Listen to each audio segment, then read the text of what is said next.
जी हाँ, खबरों की शुरुआत करेंगे अपने मुल्क से, जहां कोरोना मुतासरीन की तादाद में लगातार इजाफा देखा जा रहा है। मुल्क में कोरोना वायरस से मुतासर अफराद की तादाद 258 तक जा पहुंची है। अब तक तौसीक शुदा मरीजों में से 4 की मौत हो चुकी है। दिल्ली, कर्नाटक, पंजाब और महाराष्ट्र में एक एक मौत हुई है। महाराष्ट्र में सबसे ज्यादा केसेस सामने आ रहे हैं। तेलंगाना में भी कोरोना वायरस के केस में इजाफा देखा जा रहा है। अभी तक तेलंगाना में 19 पॉजिटिव केसेस सामने आए हैं। राजस्थान में भी कोरोना वायरस के 6 नए मामले सामने आए हैं। भीलवाड़ा में 5, जयपुर में 1 मामला सामने आया। राजस्थान में भी कोरोना वायरस मामलों की मजमूई तादाद 23 तक जा पहुंची है। हालात को देखते हुए वज़ीर-ए-आज़म नरेंद्र मोदी ने 22 मार्च यानी कल जनता कर्फ्यू की सख्त हिदायत दी है। कल 4000 से ज्यादा ट्रेनें नहीं चलेंगी। लोगों के एक जगह जमा होने पर पाबंदी आयद कर दी गई है। अवामी मुकामात को बंद कर दिया गया है। कोरोना वायरस का असर और बेचैनी बाजारों में भी साफ देखी जा रही है।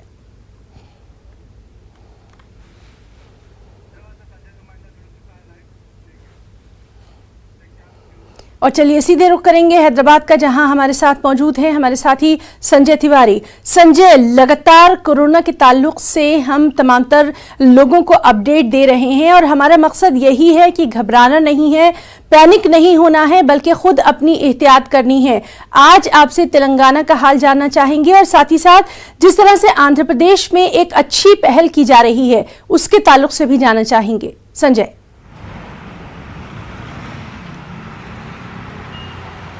हिना, जैसा कि आपने बताया कि ज़ाहिर तौर पर जैसे दूसरे राज्यों में जो कोरोना पॉजिटिव मरीजों की संख्या बढ़ रही है, उसी तरह से तेलंगाना में भी कोरोना पॉजिटिव मरीज़ अभी तक 19 मरीज़ जो है पॉजिटिव पाए जा चुके हैं। ये जो रोज़ जो है कोरोना पॉजिटिव मरीजों की संख्या बढ़ रही है, काफ़ी चिंताजनक बात है।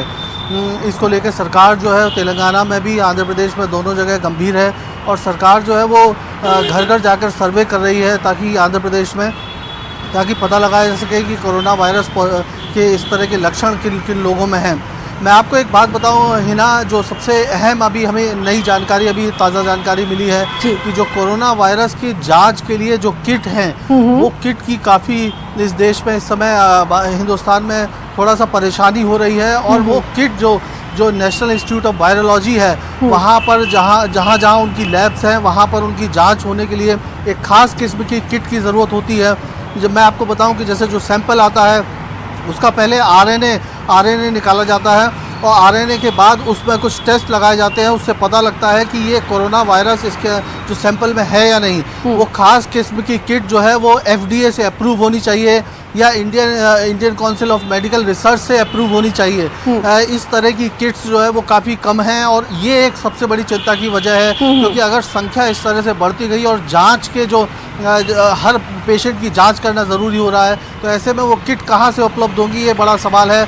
कल हमारी बात जो है वो CCMB के जो डायरेक्टर हैं राकेश कुमार मिश्रा, उनसे बात हुई। उन्होंने कहा कि उनको जो तेलंगाना सरकार ने केंद्र सरकार से अपील की है कि हैदराबाद में जो जांच है, जो कोरोना मरीजों की, संदिग्ध मरीजों की जांच है, उसको CCMB में की जाए। इसकी अपील जो तेलंगाना के मुख्यमंत्री ने प्रधानमंत्री से की है। हमें ये जानकारी है कि प्रधानमंत्री ने सैद्धांतिक तौर पर उस पर मंजूरी दे दी है, यानी हैदराबाद और तेलंगाना के जो मरीज़ हैं अब उनके सैंपल्स की जांच हैदराबाद में मौजूद CCMB में, जो कि ISCR का जो एक लैब है, वहाँ पर हो पाएगी अगले कुछ दिनों में। लेकिन डॉक्टर राकेश कुमार मिश्रा ने बताया कि किट की बड़ी किल्लत है और ये बड़ी तो किट की जो है वो किल्लत देखी जा रही है। आज इस सिलसिले में क्या खास होता है, कार्रवाई उस पर भी नजर रहेगी। दीपक हमारे साथी जयपुर से मौजूद हैं। दीपक, राजस्थान से आज एक बेहद तशवीशनाक खबर आ रही है कि वहां पर लगातार जो तादाद है कोरोना वायरस के मरीजों की वो बढ़ती जा रही है। क्या वहां पर फौरी इक़दामात उठाए जा रहे हैं वहां रियासती हुकूमत की जानिब से? दीपक।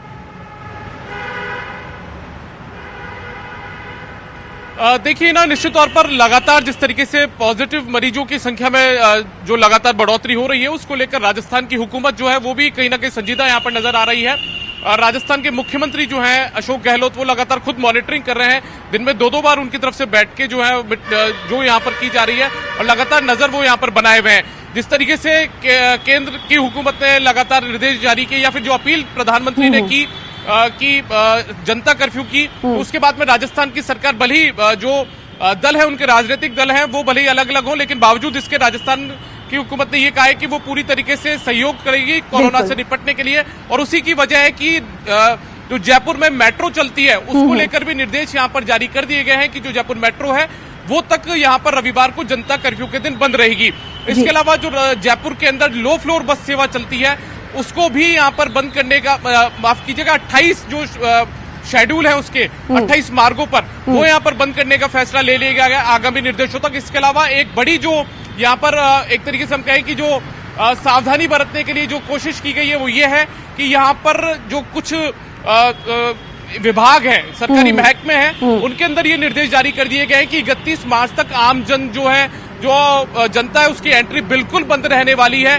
जरूरी काम होगा तो वो अधिकारियों से एक तरीके से। दीपक, वहाँ के बाजारों का क्या हाल है, वहाँ पर शॉपिंग मॉल, वहाँ के मार्केट का क्या हाल है, इसके ताल्लुक से भी जानना चाहेंगे। भीड़ भाड़ से बचना सबसे जरूरी है।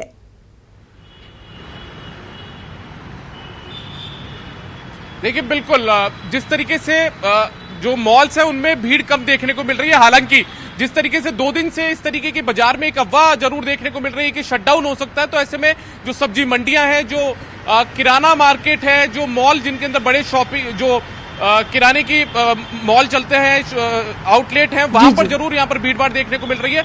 बाकी जो लोग हैं वो यहाँ पर बसते हुए नजर आ रहे हैं, मॉल में लोग नहीं जा रहे हैं। सड़कों की यदि हम बात करें तो सड़कों का नजारा भी मैं आपको यहाँ पर एक बार दिखा दूं कि जयपुर का ये अजमेर रोड है, काफी व्यस्तम रोड ये रहता है, मेट्रो स्टेशन के ठीक नीचे का ही रोड है, लेकिन बावजूद इसके जिस तरीके से जो सड़कें हैं वो यहाँ पर सूनी दिख रही हैं, उससे अंदाजा आप खुद हिना लगा सकती हैं कि अब जो लोग हैं वो भी एहतियात के तौर पर अब घर से बाहर निकलने से बच रहे हैं। जिस तरीके से वर्क फ्रॉम होम की परिपाटी शुरू हुई है, अलग अलग लोग अपने घरों से काम कर रहे हैं, ऐसे में लोग भी अब कहीं ना कहीं संजीदा नजर आ रहे हैं। और यही वजह है कि लोग जो है वो घरों से बाहर ख्याल नहीं रखेंगे, कैसे हम अपने आसपास का समाज का ख्याल रखेंगे। इसी चीज को मद्देनजर रखते हुए पीएम नरेंद्र मोदी ने कल जनता कर्फ्यू की बात कही है। संजय, आपके पास आना चाहेंगे और आपसे भी यही जानना चाहेंगे, यहाँ पर क्या कुछ हाल देखा जा रहा है, क्या कुछ खास तैयारियां देखी जा रही हैं कल जिस तरह से जनता कर्फ्यू है उसको लेकर? क्योंकि लगातार हम तमाम रियासतों से, अपने जो हमारे साथी हैं उनसे यही बात कर रहे हैं कि जो अवाम है वो खुद सामने आ रहे हैं। अब इस तरह के जो बातें कही जा रही हैं कि हमको एहतियात बरतनी है। कल के जनता कर्फ्यू के ताल्लुक से जानना चाहेंगे। है ना, बिल्कुल, जैसा कि प्रधानमंत्री ने अपील की, पूरे देश में इसका अपील का जो असर है। और कल जाहिर तौर पर संडे है, बहुत सारे ऑफिसेज बंद हैं, मार्केट ऑब्वियसली बंद रहेगा, तो लोग वैसे भी संडे को भीड़ कम होती है और लोग अपने घर से बाहर नहीं निकलेंगे। एक कोरोना को लेकर जो लोगों में जो तमाम तरह के सवाल हैं, तो इसलिए जो लोगों की भीड़ है वो वैसे भी मार्केट के लिए और नहीं निकल रही है। मैं इस वक्त राजभवन रोड पर मौजूद हूँ और आप देख सकते हैं कि यहाँ पीछे जो है वो ट्रैफिक काफ़ी कम है, सड़कों पर लोग नहीं निकल रहे हैं। लेकिन ख़ास बात हिना, मैं आपको एक बात बताऊं कि जैसे कि कनिका कपूर का मामला सामने आया, जिसमें जो कोरोना पॉजिटिव पाई गई हैं, सिंगर है, उसी तरह का एक मामला यहाँ पर है जो तेलंगाना में सामने आया है। टीआरएस के विधायक हैं सिरपुर से, वो जो है यूएस से लौट के आए और उसके बाद जो है जो यूएस से लौटने के बाद उनको 14 डेज तक, 14 दिन तक होम क्वारंटाइन में रहना चाहिए था, लेकिन वो यहाँ हैदराबाद में अपने घर पर रुकने की जगह सीधे अपनी कॉन्स्टिट्यूंसी में चले गए। वहाँ कई लोगों से मिले, 100 से ज़्यादा लोगों से वो मिले हैं। तो इस तरह की जो लापरवाहियाँ हैं, और ख़ास करके सियासतदान जिनके ऊपर जिम्मेदारी है लोगों को समझाने की, वो उनकी तरफ से भी लापरवाही के मामले सामने आ रहे हैं। तो ये जो सबसे गंभीर बात है, अगर लोग खुद से रेस्ट्रेंट नहीं करेंगे और लोग नहीं इससे बचने की कोशिश करेंगे तो समस्या बढ़ सकती है। और यही प्रधानमंत्री का फोकस है और वो जनता को ये मैसेज देना चाहते हैं जनता कर्फ्यू के माध्यम से कि लोग खुद से तैयार हो जाएं, मेंटली प्रिपेयर हो जाएं। कल हैदराबाद में भी इसका खासा असर देखने को मिलेगा, है ना, ऐसा माना जा रहा है। लोग भी काफ़ी इस बात को लेकर पॉजिटिव नज़र आए कि जो प्रधानमंत्री ने अपील की है तो वो घर से बाहर कल संडे को। जी संजय, होना भी चाहिए क्योंकि ये तमाम चीज़ जो है ये खुद हमारी हिफाजत के लिए। संजय, ये भी आपसे जानना चाहेंगे, जिस तरह से लगातार कहा जा रहा है कि जो इसेंशियल थिंग्स हैं, चाहे वो दूध की बात करें, सब्जी की बात करें या फिर रोजमर्रा की जो चीजें हैं और दवाएं खास तौर से इनकी बात करें, तो लगातार ये कहा जा रहा है कि इनकी किल्लत नहीं होने दी जाएगी। उसके बावजूद आखिर इतना पैनिक क्यों देखा जा रहा है खरीदारी को लेकर, चीजों को अपने साथ में इतना ब्लैक में रखने को लेकर? इसके ताल्लुक से क्या कुछ खास इक़दाम उठाए गए हैं एडमिनिस्ट्रेशन की तरफ से?